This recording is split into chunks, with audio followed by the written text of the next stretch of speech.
सबको मेरी राम राम। पिछली कहानी में आपने सुना कि लक्ष्मण जी राम जी से रोज ज्ञान की बातें सीखते हैं। अब आगे आप सब जानते हैं कि एक बहुत ही ज्ञानी बलवान राक्षस था रावण। उसकी एक बहन थी शूर्पणखा। वो बहुत भयानक रूप वाली थी।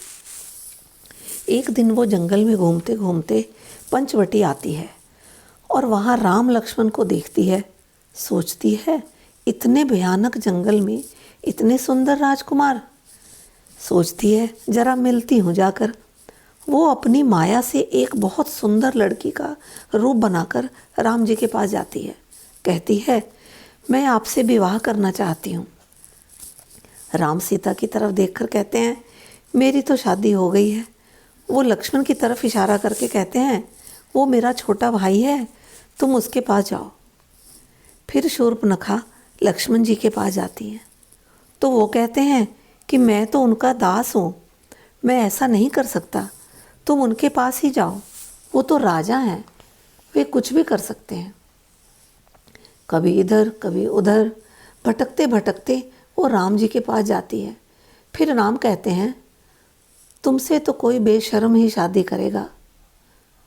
जंगल में आज़ाद घूमती हो, जो अच्छी लड़कियों को शोभा नहीं देता, और जहाँ सुंदर राजकुमार देखे वहीं आ गई। कौन हो तुम?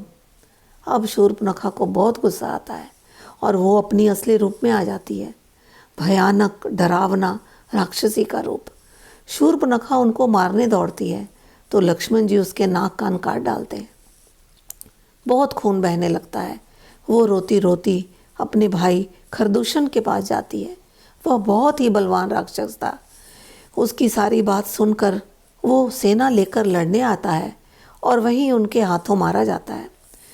शूर्पणखा गुस्से में रोते हुए अपने दूसरे भाई रावण के पास जाती है। भाई का मरण सुनकर रावण बहुत गुस्से में आता है। शूर्पणखा रावण को बताती है कि दोनों भाई बहुत ही सुंदर और बलवान हैं। उनके साथ एक नारी भी है जो साक्षात लक्ष्मी है।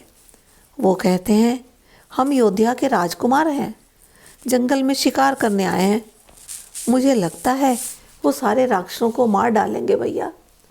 शूर्पणखा की सारी बात सुनकर रावण सोच में पड़ जाता है कि इस धरती पर ऐसा कोई नहीं है जो मेरे सेवक को भी मार सके, और उसने तो मेरे भाई को मार डाला। उसे तो सिर्फ भगवान ही मार सकते थे। और गहरी सोच में पड़ जाता है। आगे की कहानी अगली बार। तब तक मेरी राम राम।